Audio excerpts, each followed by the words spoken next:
Пане Олександре, радий бачити. Здравствуйте. Здрасте, Юрий, здрасте все. Огромное спасибо, что вы с нами. Разумеется, топ-новость, ну, по крайней мере, то, с чего хотелось бы начать, это действия Соединенных Штатов Америки в отношении нашей страны. Первое – запрет на поставки оружия и, конечно же, что весьма ощутимо, запрет на обмен разведданными. Что происходит, Александр?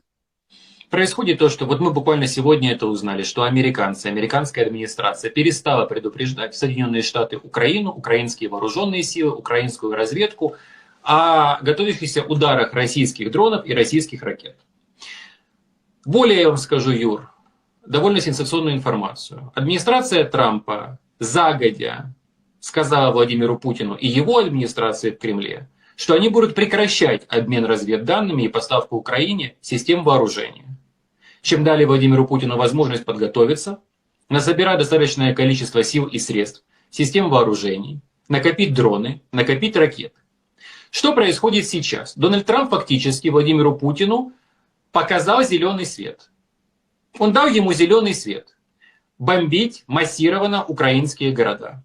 Пока что мы видим с вами Одессу. Владимир Путин второй день бомбит нещадно Одессу, уничтожая энергетическую инфраструктуру критическую Одесского региона. Замечу, что Дональд Трамп, его администрация заблокировала через иные программы американского правительства помощь по восстановлению энергоресурсов Украины, сетей энергоснабжения и критической энергетической инфраструктуры украинского государства. Второе, мы сами увидели Кривой Рог. То есть Одесса, Россия просигнализировала, мы и туда хотим. Кривой Рог, я думаю, понятно. Ударить по Зеленскому, по болевой точке.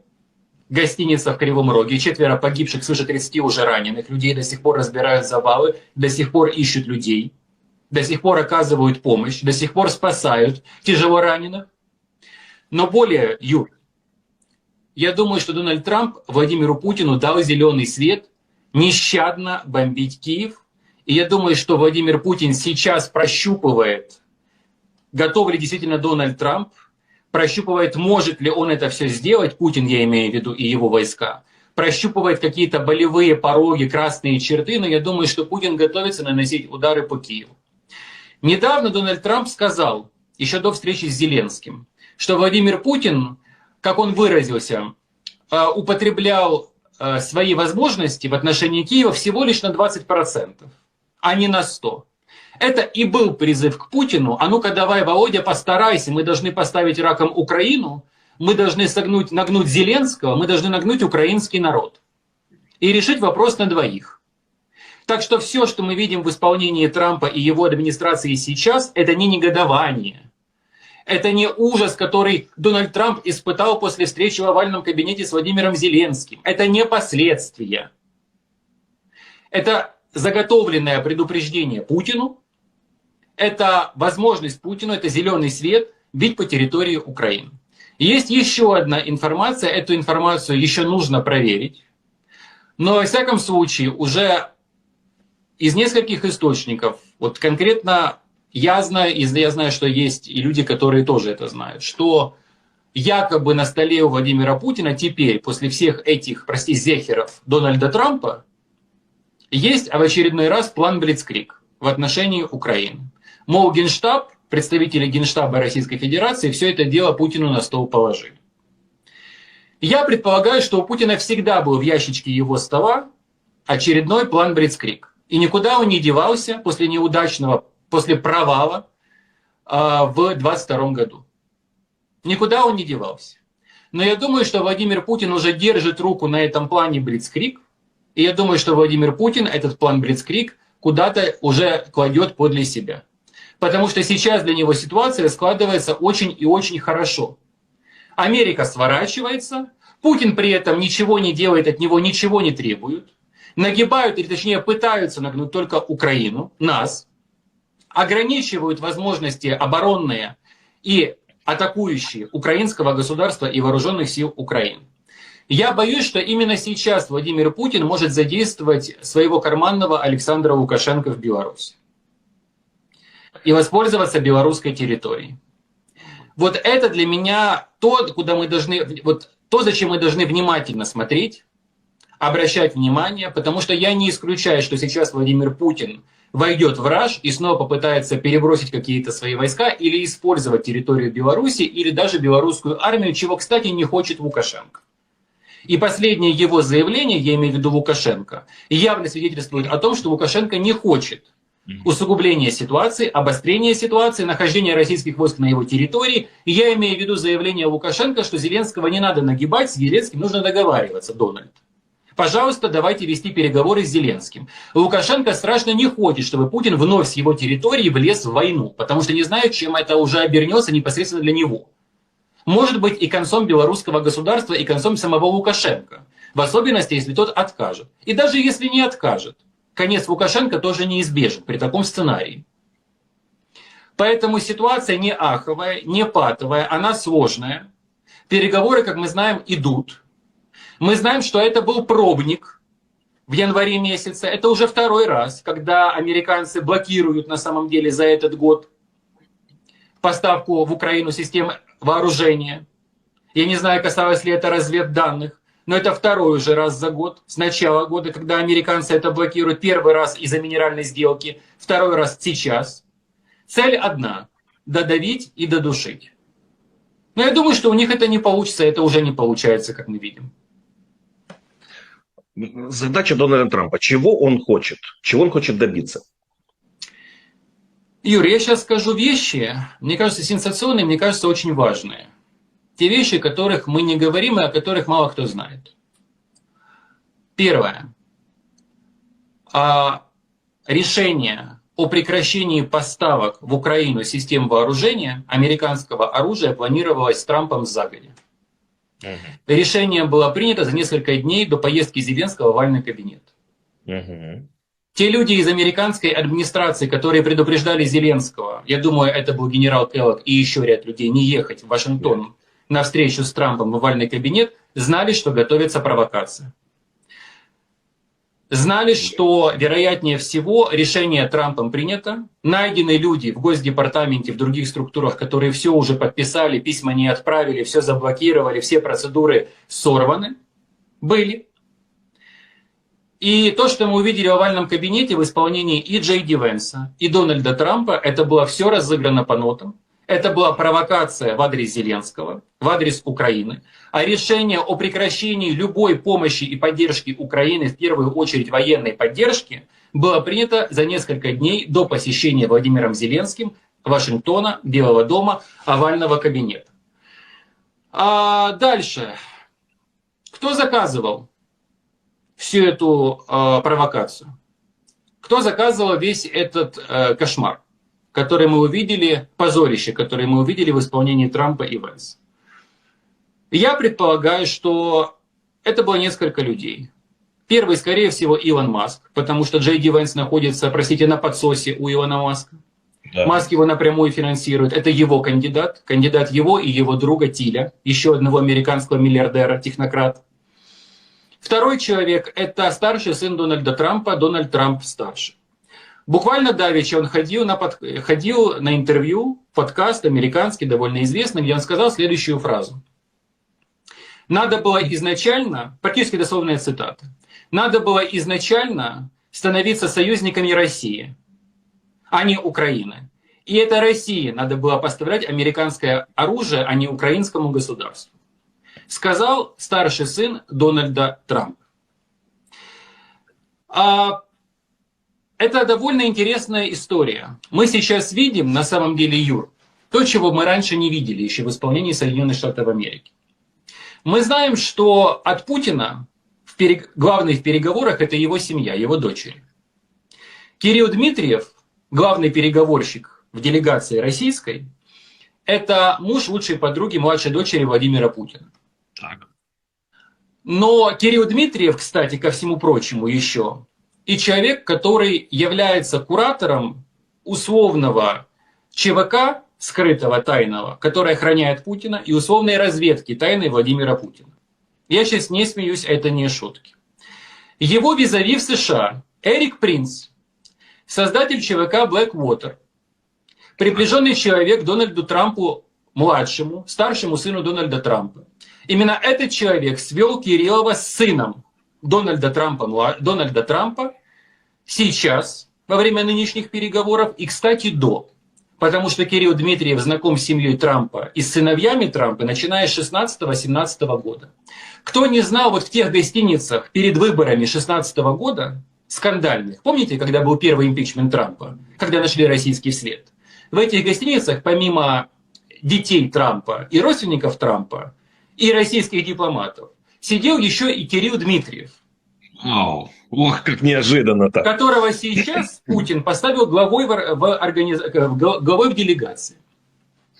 Соединяются эти двое через военные полумилитарные прокси-организации, через ЧВК, через разведструктуры. Если кто не знает, союзник Трампа Эрик Принц, этот из Бэквотера, из ЧВК, этот человек сейчас находит агентуру, и эту агентуру непосредственно отправляет в стан демократов и либералов. Вот он занимается подрывом непосредственно демократической партии США сейчас уже. И занимается построением инфильтрационных, очень знакомо, правда, лагерей для мигрантов на территории штатов. Где-то мы это уже видели, только в исполнении Владимира Путина. К чему я все это говорю, Юр? Я говорю это к тому, что мы видим с вами договорняк. Причем не договорняк просто России и США, двух администраций. Я вам скажу так, большая часть чиновников администрации Путина и чиновников администрации Трампа вообще ни хрена не знают. Мы с вами видим договорняк двух семей.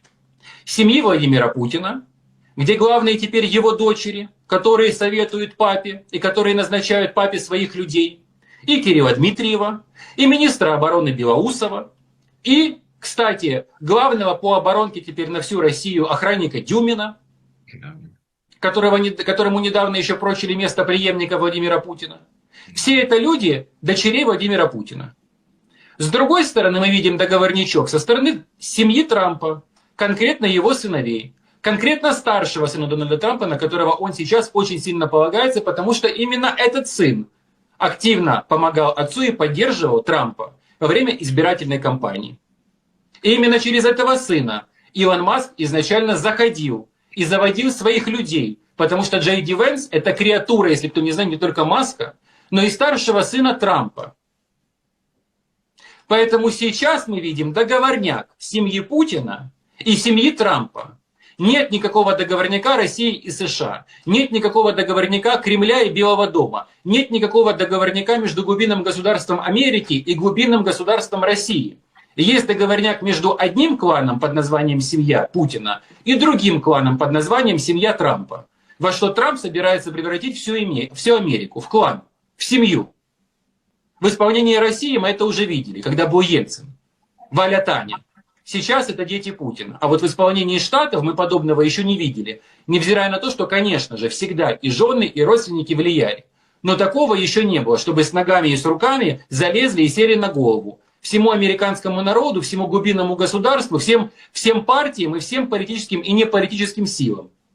От разведки и военных генералов до обыкновенных американских чиновников и обыкновенного американского народа. Есть еще одна важная информация, Юр. Мы просто тоже должны это понять. Дональд Трамп планирует закончить все, закончить эту войну. Причем ему не важно как. Я скажу по-другому. Дональд Трамп собирается слить эту войну, вероятно, в пользу России, к сентябрю, к октябрю этого года. Из чего я исхожу, когда я об этом говорю? В сентябре, в октябре новый финансовый год. Американцы сейчас готовятся к противостоянию с Китаем. Активно готовятся. Причем к противостоянию на уровне прокси, может быть, даже милитарном. Вы видели вчерашнее заявление Китая, официальных китайских представителей. Мы готовы к любой войне со Штатами. К любой. Американцы сейчас расконсервируют свои на островах в Тихоокеанском регионе, свои базы, взлетно-посадочные полосы, аэропорты военные, направляют технику, убирают с территории Тайваня корпорации. Буквально недавно взяли на 100 миллиардов долларов, перевели корпорации с Тайваня на территорию США за один день по щелчку пальцев, в Аризону вновь. Уже это есть, уже приезжал глава корпорации, самой крупной тайваньской, по чипам изготовлению. Отсюда и история с редкоземельными металлами, потому что Трамп ищет редкоземельные металлы по всему миру, дабы построить в Штатах корпорации по изготовлению чипов и не зависеть от Китая. Потому что, вероятно, американцы, Трамп, собирается сливать Тайвань. Он не будет воевать с Китаем за Тайвань. Еще один сюрприз. Поэтому они ускоряют процесс, как когда-то с Афганистаном. Ускорили процесс, потому что поняли, что Путин идет на Украину. Так и сейчас. Поняли, что китайцы идут на Тайвань, будут брать его, вероятно, или готовятся к взятию. Поняли, что они сейчас не успевают по многим вопросам. И давай к Путину идти, давай договариваться. Давай мы тебе, условно, с тобой договоримся по поводу Украины, так, чтобы это было, ну, как бы не слишком по нам ударило, чтобы это было не слишком заметно. Ну, будешь ты там как-то что-то рулить, мы получим редкоземельные металлы, доступ ко всему, ты что-то получишь, ну, кого-то там своего поставим президента и так далее. Нагнем Украину, украинцев, европейцев забудут, европейцев нагнем, если надо будет, они трусы. Вот такой приблизительно разговор между ними идет, этих двух семеек. Но Трамп хочет сливать все к сентябрю, к октябрю этого года, к началу нового финансового года. И главная задача наша – не дать Трампу слить Украину и не дать Путину получить победу. Пирову победу, кстати. Но это не имеет никакого значения. Мы все-таки говорим о важных вещах. Но я вам скажу, Юр, еще одну важную вещь.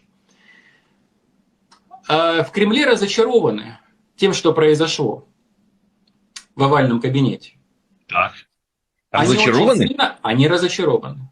Они в шоке. Я бы сказал другое слово, но у нас культурная передача. Как? Они разочарованы. Почему? Владимир Путин и его администрация изначально планировали переговоры с Трампом.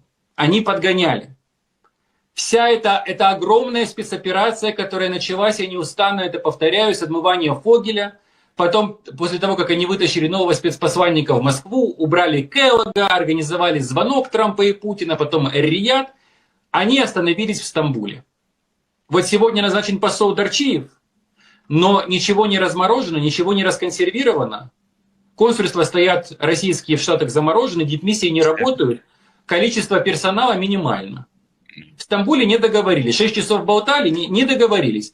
Когда в Стамбуле договаривались? 27 февраля.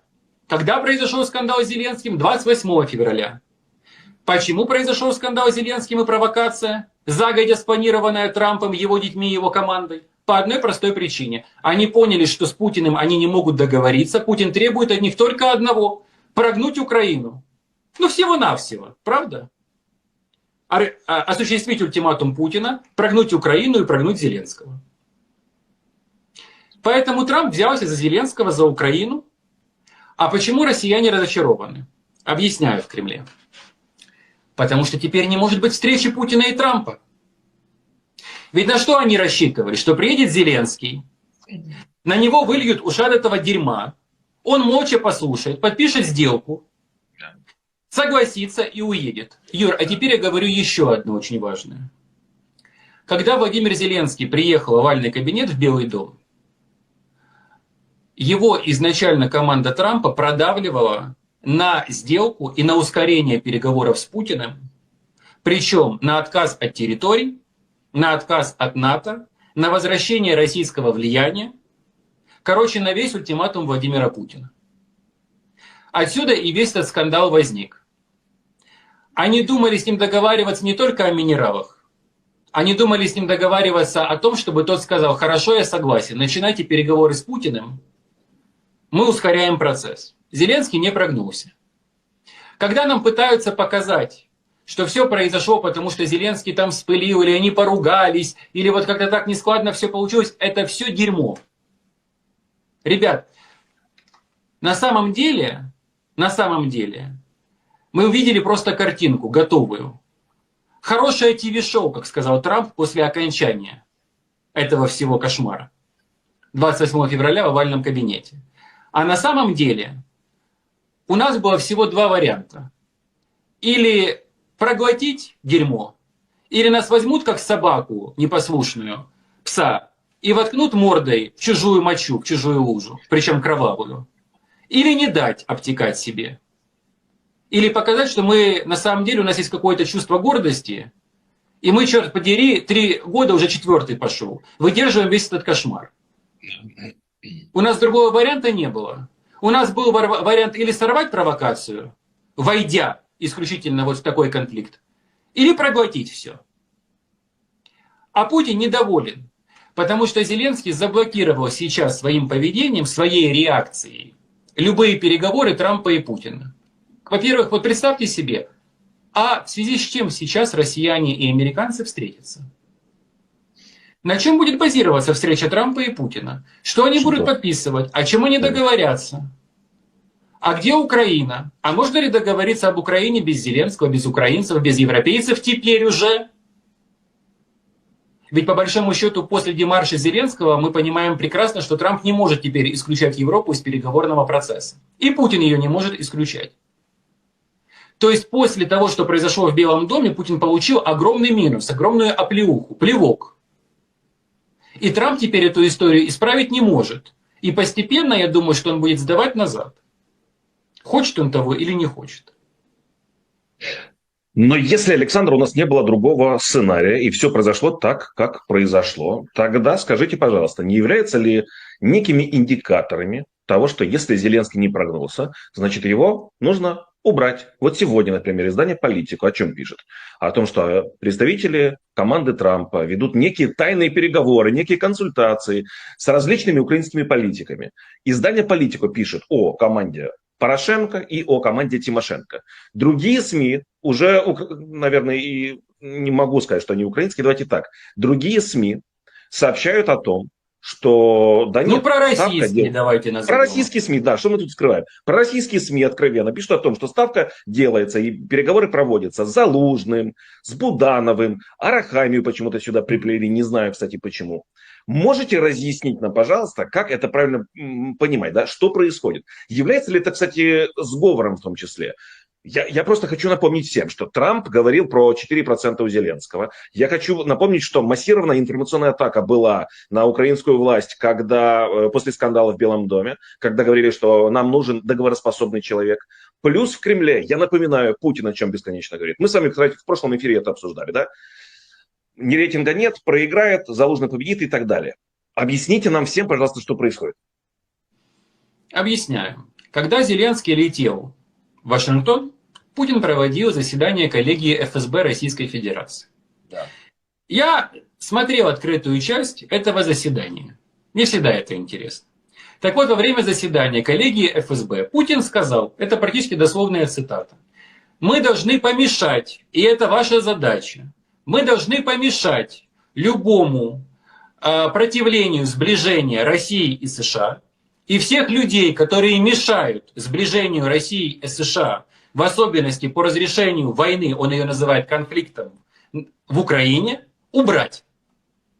Иными словами, Владимир Путин дал задачу ФСБ убрать Зеленского. Первое. Второе.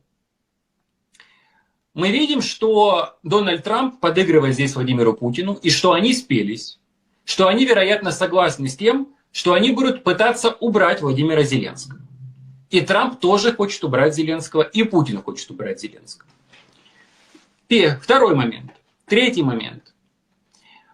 Я думаю, что вся эта информация о попытках отдельно взятых представителей команды Трампа подойти к Тимошенко и к Порошенко – это правда. И не просто так Путин недавно вспоминал у себя в интервью Павлу Зарубину, российскому пропагандисту, Петра Порошенко, которому он фактически вообще публично поставил задачу финансировать Залужного. Понимаете, кстати, по поводу Залужного. Я не знаю, почему они вставляют Арахамию, точнее, я понимаю, почему они вставляют и Арахамию, и Буданова, и Залужного, потому что, первое, им необходимо отвести внимание от Порошенко и от Тимошенко, чтобы замылить и показать, вот еще к тем подходили, а эти ни при чем, они вообще ко всем подходят, чтобы не дать, чтобы не посмотреть, чтобы не сфокусировать внимание на том, с кем работают россияне и с кем работает Трамп, чтобы убрать Зеленского. Это первое. Второе. Они пытаются столкнуть лбами Зеленского, Залужного, Зеленского, Буданова, вероятно, таким образом пытаясь, например, убрать Буданова, который им очень мешает, на которого они готовили покушение неоднократно. А Буданов им очень мешает, этим товарищам. Второе.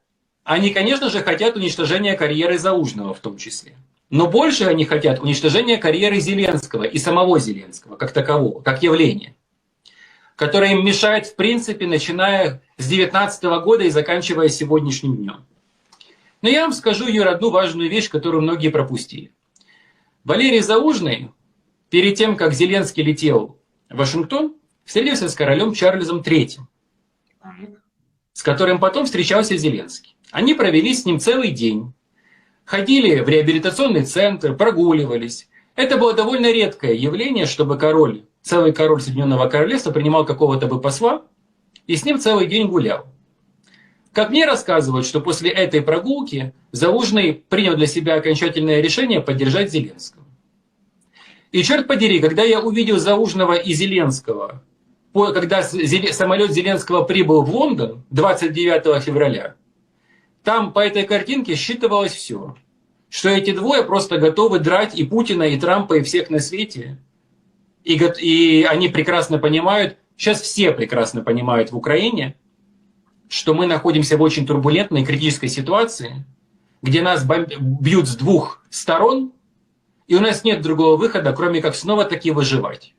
Если хотите, план Блицкриг начался, но уже в исполнении и одних, и других. Ничего, и с этим справимся. Но, понимаете, на самом деле это очень показательно. Все-таки какие они тупые. И одни, и другие, понимаете? Да. Ведь смотрите, больше, чем Трамп сейчас, Зеленскому никто не помогает. О чем я говорю? Дональд Трамп своими выходками, своим давлением, своими угрозами, своим шантажом, своими отказами, блокировкой оружия, тем, что он дает россиянам возможность бить по территории Украины и украинских городов, уничтожая десятки, если не сотни, тысячи украинцев, он просто увеличивает и так высокий рейтинг Зеленского. Потому что украинцы внутри себе говорят: это наш президент, мы что хотим с ним, то и делаем. Хотим хвалим, хотим ругаем, но это мы решаем, кто будет президентом Украины, а не наш конченый сосед с севера или рыжий парень отбитый из Вашингтона. Поэтому сейчас они хотят подорвать, они хотят дестабилизации, они хотят уничтожить. Я думаю, Путин хочет даже попытаться снова ликвидировать Зеленского, и, может быть, будут попытки покушения, но своими действиями, и это еще одна причина, почему Путин разочарован, своими действиями Трамп, во-первых, увеличивает рейтинг Зеленскому до небес, а второе, теперь Путин просто не может не вести переговоры с Зеленским. Теперь все вопросы о том, что Зеленский нелегитимен, отпали. Потому что в Вашингтоне было сразу видно, кто легитимен, а кто нет. В Белом доме. И Путин сразу понял, что переговоры, и что его переговоры с Зеленским будут просто ужасны для него. Он впервые, наверное, осознал, что Зеленский это отдельно взятый игрок, и что Дональд Трамп на него не имеет никакого влияния, кроме как шантажа и попыток действительно усложнить жизнь Украине сегодня. Вернемся к вопросу о том, что будет дальше с переговорами, но прежде, Александр, по старой доброй традиции мы добавим информацию в отношении тех тем, которые уже обсудили либо обсуждаем, потому что Порошенко и Тимошенко прокомментировали свои переговоры с администрацией США. Значит, по их словам, выборы они не обсуждали. Лидер партии «Батькивщина» и бывший премьер-министр Украины Тимошенко заявила, что ее команда ведет переговоры со всеми союзниками, способными помочь в скорейшем установлении справедливого мира. При этом она подчеркнула, что о проведении любых выборов в Украине не может быть и речи. Пятый президент Украины и лидер Европейской солидарности Петр Порошенко написал, что он и его соратники, цитирую, работают публично и прозрачно с американскими партнерами, стремясь сохранить двухпартийную поддержку Украины. По словам Порошенко, он и его команда также выступают против выборов во время войны. Конец цитаты. Вот интересно, а кто их делегировал на переговоры с американской администрацией. Потрясающий вопрос. Где разрешение письменное, подтвержденное главы Верховной Рады Украины или министра иностранных дел, или президента украинского государства о том, что Порошенко и Тимошенко являются делегатами главными от Украины, как Кирилл Дмитриев от России, кстати. Да, интересная была бы троица. И имеют возможность и право общаться с администрацией Трампа, решая и вопросы, которые касаются войны и мира, и вопросы переговоров с Россией, и переговоров с США, и вопросы, которые касаются выборов. Насколько я помню, у нас в Украине есть отдельно взятая Центральная избирательная комиссия, и есть Конституция Украины, и есть законодательство Украины, есть Верховная Рада Украины, и есть законно избранный президент. Кто их делегировал?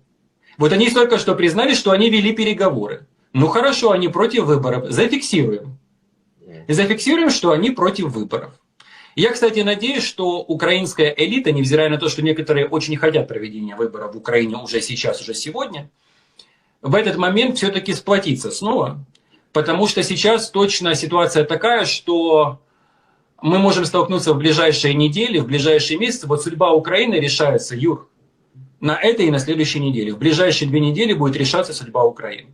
Мы сейчас находимся просто в огромной турбулентной зоне. У нас действительно непростая ситуация, а я надеюсь, мы из нее выйдем достойно, но это будет очень сложно. Очень сложно. Поэтому, ну точно никакие движения внутри Украины нам здесь сейчас не нужны. Нам не нужно показывать ни Путину, ни Трампу, что Украина готова встать раком. Только потому, что отдельно взятые товарищи хотят встать сами раком и перед Путиным, и перед Трампом. Мне все равно на их жопы, простите. Но это страна, которая не продается. Слишком много жизней положено, огромное количество могил, огромное количество людей в лагерях российских фильтрационных, огромное количество людей в лагерях на территории России, Рощина убитая, замордованная, Дима Хилюк, наш коллега, который сидит в Российской Федерации в тюрьме. Поэтому пошли вы в жопу. Со своими переговорами вас никто не делегировал. Хотите помочь Украине? Помогайте. Тем, что боретесь. Тяжело что-то добавить. Хочу Кстати, спросить, Александр. Юр, я думаю, не хотел. Я думаю, что Алешка Арестович сейчас тоже где-то бегает подле овального кабинета и думает с температурой 38,6, как бы взять и тоже войти в какой-то переговорный процесс, чтобы стать президентом. В пиджаке или нет бегает? А? В пиджаке или нет бегает? В пиджаке или нет? Думаю, до сих пор в том же пиджаке. Роман Абрамович все-таки не раскошеливается на разные пиджаки в последнее время. У него тоже проблемы с яхтами. Саша, что будет дальше? Зеленский вернется в Белый дом? Переговоры возможны? Будут ли они вообще? Зеленский вернется в Белый дом. Я думаю, что он вернется в Белый дом вместе с Макроном и со Стармером, с 2 тяжеловесами, с британским премьером и с французским президентом. Эти двое приедут, чтобы Джей Ди Венс заткнулся и ничего не говорил. Британцы очень сильно разозлены просто на Джей Ди Венса. Этот идиот и им нагадил. Он сказал, что британские войска вообще ни на что не способны. И британская армия. Можете представить себе такое? Чтобы армия Соединенного Королевства была ни на что не способна. И британская разведка. Но тем не менее, просто британских генералов учит обыкновенный американский солдат, там, прошедший определенные там ситуации в Ираке. Да? Но тем не менее, я думаю, что Зеленский вернется. В компании этих двух будут переговоры. Переговоры будут очень сложными. Помните, я вам в прошлый раз говорил, что переговоры будут на повышенных тонах Трампа и Зеленского. В этот раз я вам говорю, что переговоры будут сложными. Они будут в неспокойном тоне. Но уже кричать друг на друга вот так никто не будет. Я думаю, что Джей Ди Венс все-таки заткнется тогда на этих переговорах, на следующих переговорах. Условия будут выдвигаться с американской стороны, базовые условия, довольно-таки кабальные, но я думаю, что мы сможем это все дело убрать со стола. Трамп очень хочет переговоров с Путиным, и его с этого пути не сбить. Переговоры Путина и Трампа будут, но Трампу тоже нужны, теперь уже нужны какие-то договоренности и с Украиной, и с европейцами. Это означает, что он не может выкинуть со стола вопрос гарантий безопасности для Украины, и ему придется гарантии безопасности Украине давать раз и разрабатывать хотя бы их. И теперь европейцы точно будут за столом переговоров, во всяком случае Британия и Франция будут за столом переговоров с Российской Федерацией, с Украиной и со Штатами. Думаю, там будет представлен и коллегиальный Европейский Союз. То, что будет дальше. Мы сами видели заявление и слышали заявление Эммануэля Макрона, президента Франции. Собираются начальники генеральных штабов стран, желающих помочь Украине. На самом деле мы должны сказать, что есть немало стран, которые не желают помочь Украине и направляют своих начальников генеральных штабов. Мы к этому тоже должны быть готовы. Но, очевидно, сейчас будет формироваться коалиция из тех, кто хочет и может помочь. Не нужно надеяться на Европу. У Европы небольшие силы, небольшой потенциал. Она запустила свою армию. Она запустила свой оборонный комплекс. Ей самой необходимо 3-5 лет на подготовку, на расконсервирование. Но европейские миротворцы в Украине будут. Самый главный для меня вопрос сейчас, если Путин вновь попрет на Украину, и это будет масштабное нападение, если он все-таки решится на это. Мы исключать ничего не можем, Путин сумасшедший. У него бзык. Выступит ли Европа сейчас на стороне Украины и отправит ли свои войска непосредственно защищать Украину и Киев? Для меня это самый ключевой сейчас вопрос. Я пытаюсь на него найти ответ хотя бы внутри себя. Пока что я не получаю ответ. Когда мы слышим заявление Макрона о том, что он готов защищать Европу своим ядерным оружием, мы все-таки говорим о том, что Макрон хочет защищать Европейский Союз, а пока что не Украину. Это означает, что Украине в любом случае нужно нацеливаться на Европейский Союз. И это самая главная прерогатива, а не НАТО сейчас. Европейский Союз под зонтиком ядерным Британии и Франции и с европейскими войсками, где украинская армия будет играть самую важную и весомую роль. Такое будущее в ближайших десятилетий 21 века. Никуда мы от этого не денемся. Следующий момент. Все-таки мы должны тоже говорить о том, что Европейский Союз, он не един. 20 миллиардов евро блокирует сейчас Орбан. Да, Макрон с ним собрался ужинать, обедать, что они там собираются делать, не знаю. Что будет делать с Орбаном? Уже что-то сделали наконец-то с ним, да? Но, Юр, я сейчас вам скажу тоже важную вещь. Ох, не должен, ну ладно. Виктор Орбан сидит на подсосе у российских олигархов, конкретно у Усмана Керимова и у людей Миллера. Швейцарская компания отмывает, в одной швейцарской компании отмывают деньги Виктора Орбана. Он получает за российский газ за каждую 1000 кубометров $10. Ему привозят деньги, не перечисляют деньги. Ему привозят деньги мешками и машинами, после чего по разным структурам в разные компании, фонды, банки, офшорные зоны выводятся эти деньги. Деньги российские, связанные с криминалитетом. Виктор Орбан будет блокировать любые санкции против России сейчас, потому что он уже требует, чтобы Усманова и ряд газовых торгашей из России, случайно, правда, с них сняли санкции в Европе. Он уже требует каких-то движений в сторону расконсервирования тех или иных потоков со стороны Украины, транзита. И я думаю, что Виктор Орбан будет блокировать, если это будет коллегиальное решение ЕС, и финансовую, и военную поддержку Украины, невзирая на любые переговоры с ним. Он очень сильно зависит и от Путина, у которого есть компромат на него, и у которого есть не просто компромат, но еще и деньги, которыми он пичкает Орбана. И он зависит от Трампа, который с Путиным спелся. Я уже говорил, что это спелся не Трамп только с Путиным, а семьи. Понимаете, так и хочется крикнуть горько в этом смысле. Да, причем и в прямом, и в переносном.